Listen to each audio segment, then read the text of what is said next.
RFK Jr. is no longer attempting to run for the Libertarian Party nomination. Now, if your only source of news is legacy media, you might be totally unaware that this was a thing. Now, I wrote this segment as my lead to my last video, and I decided to break it out because it made the original video too long and it ended up burying the lead way too deep. So, how does RFK Jr. end up almost vying for the nomination of the Libertarian Party? Well, a little background on the internal politics of the party is essential to understanding this here.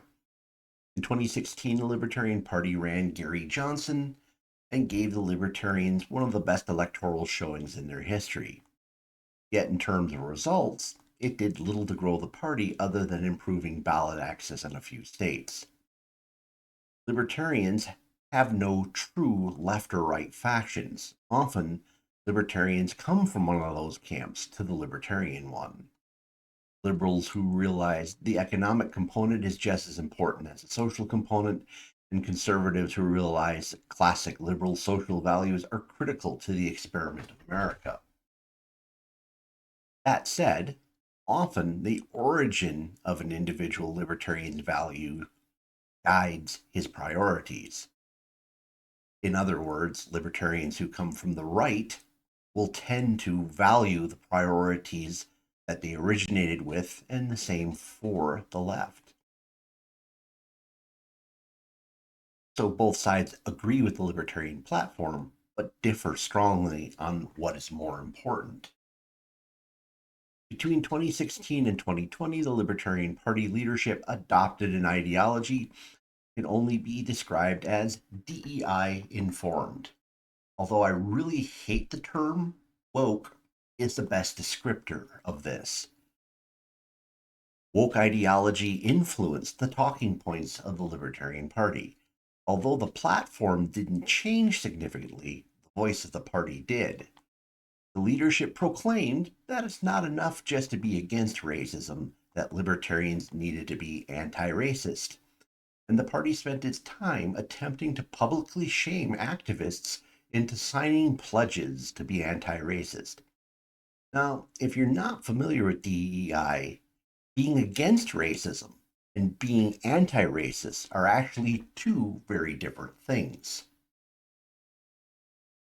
The party also put a large effort into trying to raise the legacy of longtime libertarian Ron Paul, who was beloved by many libertarians, and this ended up triggering a civil war within the party.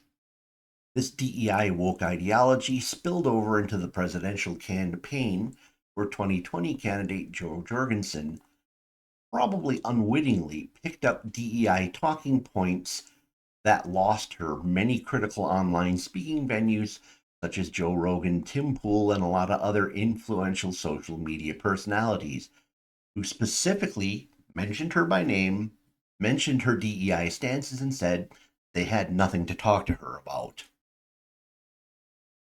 So this ended up triggering a counter-revolution after the election.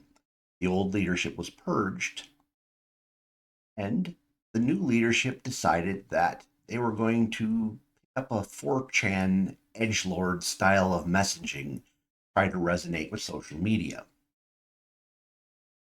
One thing to understand is that libertarians are outspent by their rivals between 500,000 to 1,000,000 to 1. So in other words, every dollar a libertarian spends on advertising, their rivals are spending anywhere from $500,000 to $1,000,000 for every $1 spent by a libertarian. Because of this, in pure money terms, the Libertarian Party becomes little more than noise in the information sphere. In order to amplify their reach, they often resort to methods to try to be noticed.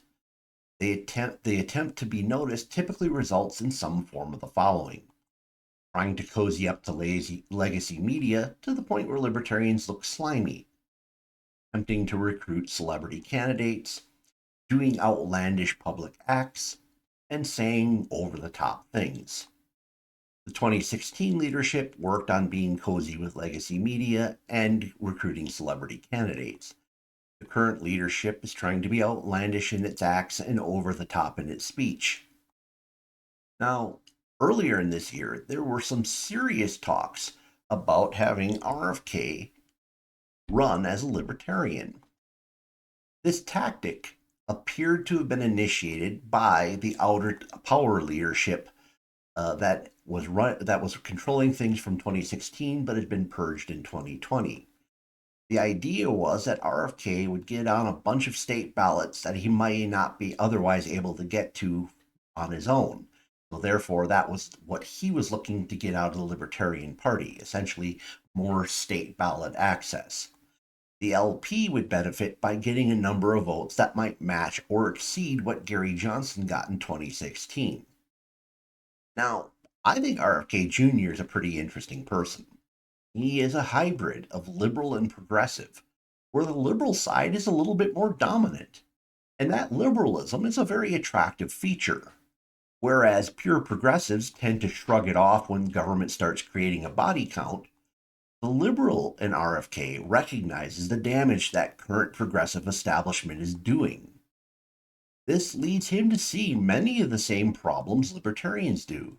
In addition, he also recognizes many of the same sources of those problems, as the government agencies, regulation, and dysfunctional government business partnerships. The problem is that there is no way RFK Jr. would have run as a libertarian through the normal process, i.e., he would not have got up on stage, contested with the other candidates in a straight up race, because there would have been a potential in him losing the nomination. The danger of losing the nomination probably would have crippled his nationwide campaign. If he lost the Libertarian Party, it would probably delegitimize the rest of his run. So, the party members who were organizing trying to get RFK to run as a Libertarian could have only been in one of two states. Either they expected the Libertarian Party leadership to throw their weight behind RFK Jr., essentially tipping the process in his favor, which is in total violation of the bylaws. Or they were naive enough to think RFK wanted to come in and play fair. And all of a sudden, RFK dropped his bid, and then the old leadership whinged about the lost opportunity. Those two items seem to be the evidence that would lean towards the old leadership expecting the party to coronate RFK rather than let him jump through hoops like the rest of our candidates. So when the current leadership wouldn't bite on this idea, RFK left, and the old leadership cadre pouted. And I believe this is very much for the good. Although RFK Jr.'s liberal progressive hybrid is far superior in philosophy to most other Democrats running, and in a two-man race, I'd pick him over Biden as a positive force. RFK is not a libertarian. He would not deregulate or eliminate government. His progressive side would want to try to manage it better. RFK Jr. has a huge following of people who are not libertarian. Very likely, that number of people could easily swamp, overwhelm, and take over the Libertarian Party. Likely, RFK Jr. isn't done running for president after 2024. Likely, he would have, if he had become the candidate of the Libertarian Party, he would have dug himself into the Libertarian Party after the election and then modified the organization to better suit his 2028 run for president.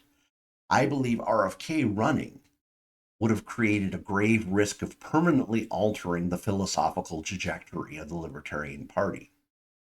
That said, if RFK wanted to speak at the convention, I would be all for it. So, in the comments below, had you heard about any of this scuttlebutt with the idea of RFK actually running? He himself said it on numerous occasions. It was appearing on some of the lesser sources of legacy media, and definitely appearing in social media. And the Libertarian Party acknowledged that such talks were occurring. So one, did you hear about that? Two, Do you agree that RFK Jr. would not have worked as a candidate, or alternately, do you think the effects he would have had on the election would have been more beneficial than any harm that would have came out of it? Curious to hear what you think. Please smash the like button.